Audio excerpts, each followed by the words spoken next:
Slava Jesus Christus, Slava Navika, glory be to Jesus Christ, glory be forever. This is Father Basil doing another podcast. I'm a little under the weather today. I've been battling this cold and flu, and I just hope it's not worse than that. But it's a very wintry day again. Looks like winter is here for good in Canada, Saskatchewan. And today, I've been reading a very interesting article online that says the distribution of the population by religious affiliation in Canada. And there was a census, I guess, a year ago, I think I remember doing it, where you were asked if you are of a religious denomination or if you have no religious denomination. So the results, I'm not going to give all the results of everywhere because that's a lot, but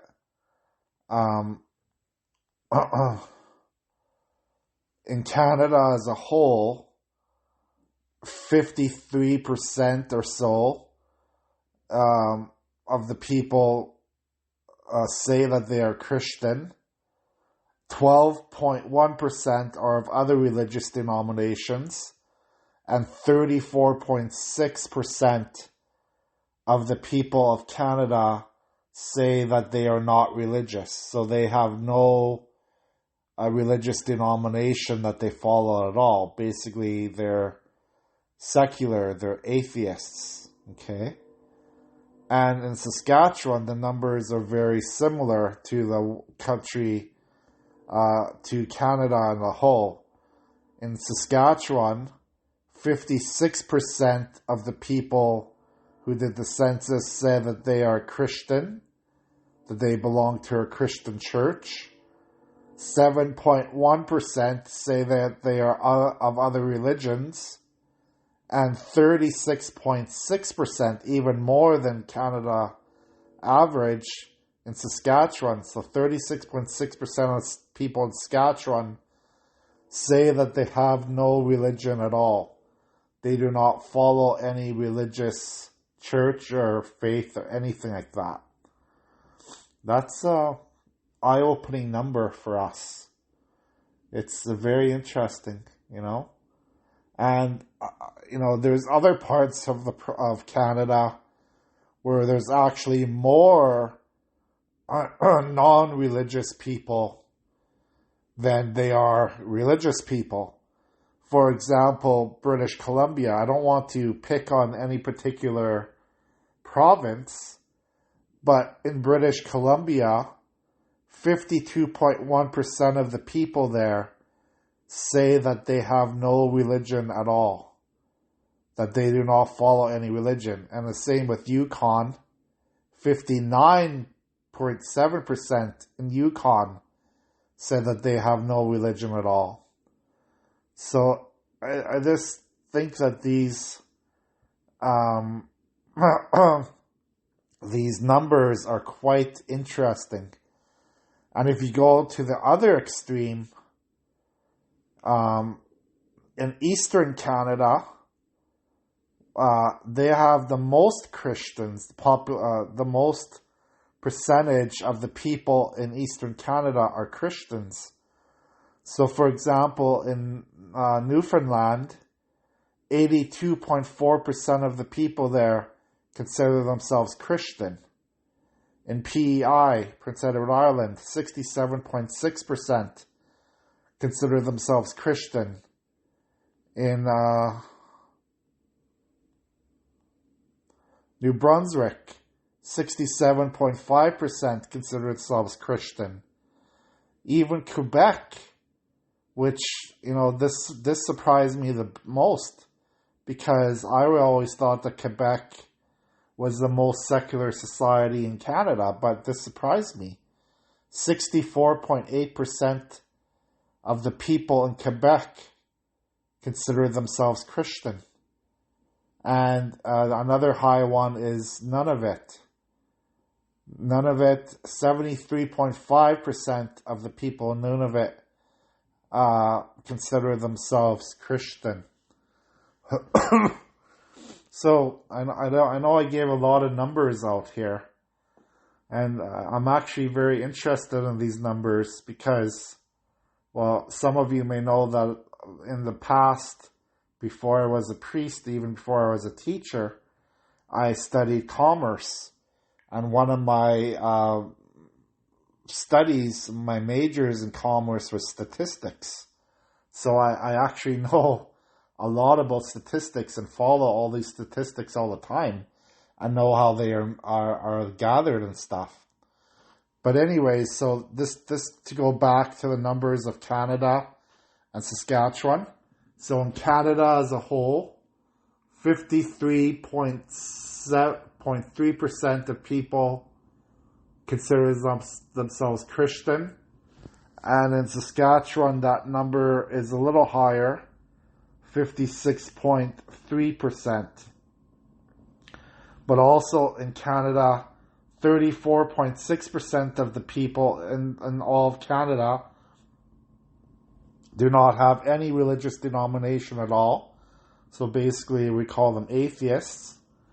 And 36.6% in Saskatchewan have no religious affiliation with anyone. So that's almost 37% of the people in Saskatchewan, where most people listening to my podcast are from. 36% of the people in Saskatchewan do not have any religious denomination. So, what do we do with these numbers? Numbers are numbers, but we can use them to learn about what needs to be done. Like, Saskatchewan is not the worst province in terms of people who are not religious. Like I said, BC and the territory of Yukon are a lot higher in non-practicing people who don't have any religious belief. But still, 36.6% of the people in Saskatchewan say that they don't have any religious belief. Wow. So, a couple of things to think about. Excuse me. As I said, I have a very bad cold. So excuse me for a minute. So anyways, what this tells me is that secularism, atheism is growing in Canada. If you did this poll probably 50 years ago, 30 years ago, I would estimate that 80% of Canadians would consider themselves religious. And now it's down to 53.3%. So probably in 30 years,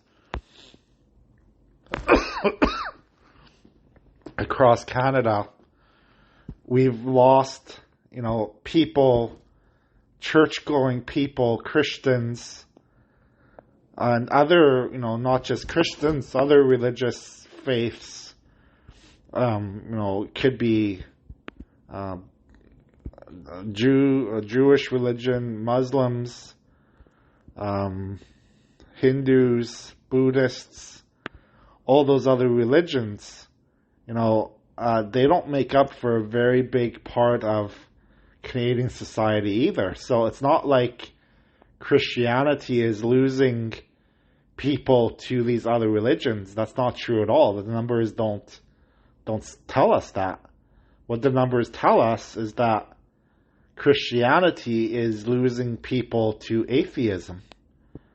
That more and more people are becoming atheists, and this is a very interesting but serious predicament for us Christians. Even though supposedly we make up the majority of Canada yet, just over 53% of Canadians consider themselves Christians, I can see that number going down significantly in the next 15 to 20 years, where we will be in the minority, where Christians will be in the minority. So, what can we do to stop this? Well, not much what one priest can do, or one church can do, or one, a faith can do. They can't do much to stop this flow of people who don't believe in God. But we do have opportunities to show our faith every day. We do have opportunities, even if people don't consider themselves Christian, even if people don't consider themselves religious, we still have an opportunity to spread the gospel message every single day. And, oftentimes, even in our churches, in our Ukrainian Catholic churches, we have people who might be baptized, who might have gotten some sacraments, even married in the church, but I don't know if they would even consider themselves faithful, if they would even consider themselves believers anymore, So we got a lot of work to do. we got a lot of work to try to fix this problem that's happening in our society. And again, one priest, one bishop can't fix this by themselves. It's going to take a united effort. And, unfortunately, people, I'm a priest in many different areas, and people are getting frustrated by church politics, by all the, all the documents that we have to go through now, because there's so much distrust of clergy, there's so much distrust of the church because of all the scandals that have happened in the past, the sexual abuse scandals, the other abuse scandals, and now to even have a parish, most people don't have a clue what priests have to do in order to maintain a parish. All the political things we have to do, all the legal documents we have to sign every year, all those things, the lawyers' documents and all kinds of stuff, because to protect ourselves from lawsuits, to protect ourselves from the bad things that previous generations of priests have done. Yeah, it's not fair. I don't think it's fair for us priests in this generation to have to deal with the bad behavior of priests before us. And this is what's getting people frustrated. People are getting so frustrated that they have to go through all these ropes to even volunteer in the churches now, to even volunteer to do ministry. And it's getting harder and harder to get volunteers because of this. But we still have to get those legal documents done because that's the law. We have to follow the law of the land. And again, I'm not pointing fingers at anyone. I'm not pointing fingers at lawyers or church officials or people who insurance companies. Although I have some very interesting opinions about all those people, but I'm not going to point fingers at these people for doing what has to be done. It is frustrating for all of us to have to go through these steps in order to do ministry in our churches. So when we deal with the vulnerable people, when we deal with youth, with children, with elderly, with those who are sick, we have to make sure we are protected legally. Because like I said, there's so much distrust against the church and priests in this society today. And you can even look at the recent Pope's visit to Canada. Pope Francis's visit to Canada was not a pleasant visit.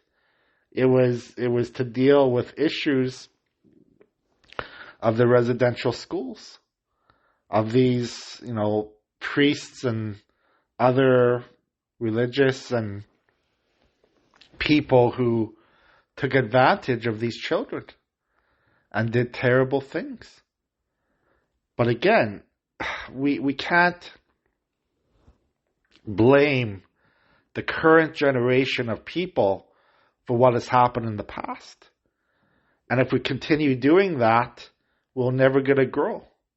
We're never going to get better if we keep on blaming. Keep on, blame. It's not gonna help anything anymore. Blame is not gonna help anything. But, so to sign these legal documents and to get police record checks is a nuisance. There's no doubt about it, but it has to be done. It really has to be done to protect ourselves from the wolves that are circling around the churches and society. And by wolves, I'm talking more about, what is written in Scripture. That the wolves are going to be attacking us. People who want the church to fail. People who want the church to die. There are, and I'm not saying that everyone who's an atheist hates the church, but I'm pretty sure that a great majority have no respect for priests and the churches that the priests are in. I guarantee that, But again, we have to be careful in how we read these statistics and how we manage these news stories that are around us. Yes, there's going to be corruption in every part of the world because we are sinners. And people in the church are also sinners. So we are being punished in today's society because of what's happened in the past. So the churches and the priests, the clergy, and everyone who works for the churches now are, they have to be very careful in their actions and to make sure that everything is done properly. And I believe you me, it's a headache because there's always going to be people that slip through the cracks. And, I get a little upset at times where the people in my bosses, my supervisors expect so much from me. with all this new things, all these forms that have to be signed, all these legal documents that have to. That wasn't my job. That I never was not trained with that. You know, I get so angry at times that they dump all the responsibility on the priest to do this. It makes me very angry. You know, so yeah, there's going to be less and less volunteers coming to the churches, and less people coming to church for this very reason, because people distrust the priests and the clergy and the hierarchy of the church. There's very little trust anymore. So we have to regain their trust. You know, and it's going to take decades. It's not just going to take a couple years.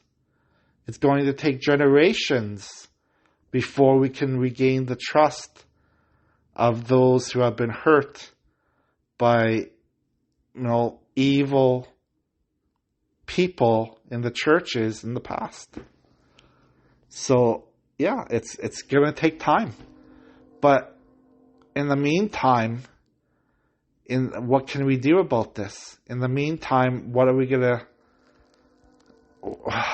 going to handle the situation that's happening? How are we going to make sure that people can still volunteer and not be overblown by all these legal things that they have to go through? It's hard to get 85-year-old in the church who's been working in the church for 65 years and all of a sudden saying, well, we don't trust you anymore. You need to sign this document and get this police record check and get all these things to prove that you are capable of working in the church. That's lunacy. That's absolutely lunacy. So it is the devil winning. It's the devil, attacking the church, attacking the people of the church and dividing them. This is what's happening, that we don't trust these people who have worked in the church for 65 years and who are, trying their best, who are trying to do the best for their communities. And we're saying, well, you can't do that anymore because you need to do this legal stuff. Wow. Unbelievable. To think about that, it's really unbelievable. It's disheartening to us priests. It's disheartening to the churches. Disheartening to the communities that these people serve for so many years. And saying that because lawyers sue each other, or lawyers, love to give lawsuits against one another, and the legal aspects, and that this happens, that we have to protect ourselves, like I said, insurance companies too. So they raise the rates to make money. Insurance companies aren't in it for anything except the money. That's what they're in it for. And it's getting to the point where more and more who say that they are Christians will not attend churches anymore. They will not be part of a religious community because of all this nonsense that is going on in this world. Of all this nonsense. So yeah, it's getting disheartening. It's getting really, really disheartening to us who are clergy. We do the best we can, and then we're blamed if someone falls through the crack, which shouldn't be our job anyways.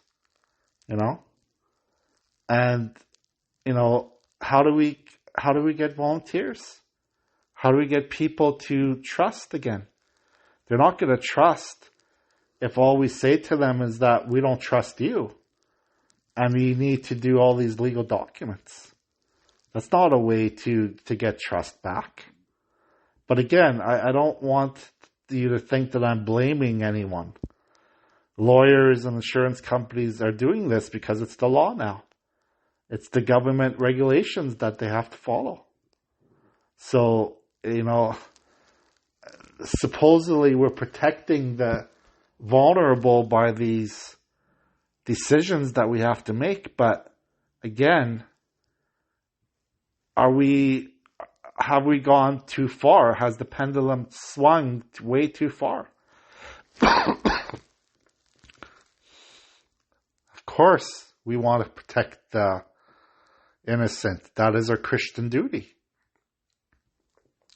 Of course, we want to help those who are needy, help those who are in desperate need in life. But it's going to be harder and harder to do this because nobody's volunteering. And I just told you the reasons why nobody wants to volunteer anymore. So you can't expect the priests to do it themselves. You can't expect the priests to do all these things themselves and to be a hero and to get everything right. And then we're getting bombarded by lawyers and insurance companies and other people who are saying, who want to show blame, who want to blame someone for the decisions of the past. And it's disheartening. It's really, really disheartening to be a priest now. I'm gonna be quite honest about that. I'm gonna be quite honest. And, are we going to be able to even have churches anymore? Are we going to have social, organizations that help each other? Because it doesn't look like it's going to happen. With the government regulations, with the legal aspects, with the insurance aspects, we're not going to be able to afford to have churches. We're not going to be able to afford to keep our churches we have. Because of the decisions that, of the evil decisions that people made in the past. So we are definitely being, blamed for those decisions that people 30, 50, 60, 70, 100 years ago did. And we had no part in them. We had no part in them at all. Anyways, that's enough for my venting today. I just needed to say, after I read this article, why are there less and less Christians in our Canada and no, you could probably go to different places in the world and this will be the same. In most Western countries and most third world countries, Christianity is declining rapidly. It's declining because of these kind of issues. Because it's not just Canada where sexual abuse happened. Sexual abuse happened in every country where the church ever existed. So all countries are going through this problem now. And again, I don't want to be, to either think that I'm against lawyers, that I'm against insurance. They have a proper place in society. We need those people to help us to get through this dilemma that we're having now. We need the advice of those who have that expertise. But what I'm saying is that to download all this stuff onto priests is not right. Priests don't have the skills or the expertise to deal with this. And we shouldn't have to deal with this. The current priests in this generation. Is this causing more and more destruction. That's what is happening. All right? So anyways, God bless you. I'll talk to you soon.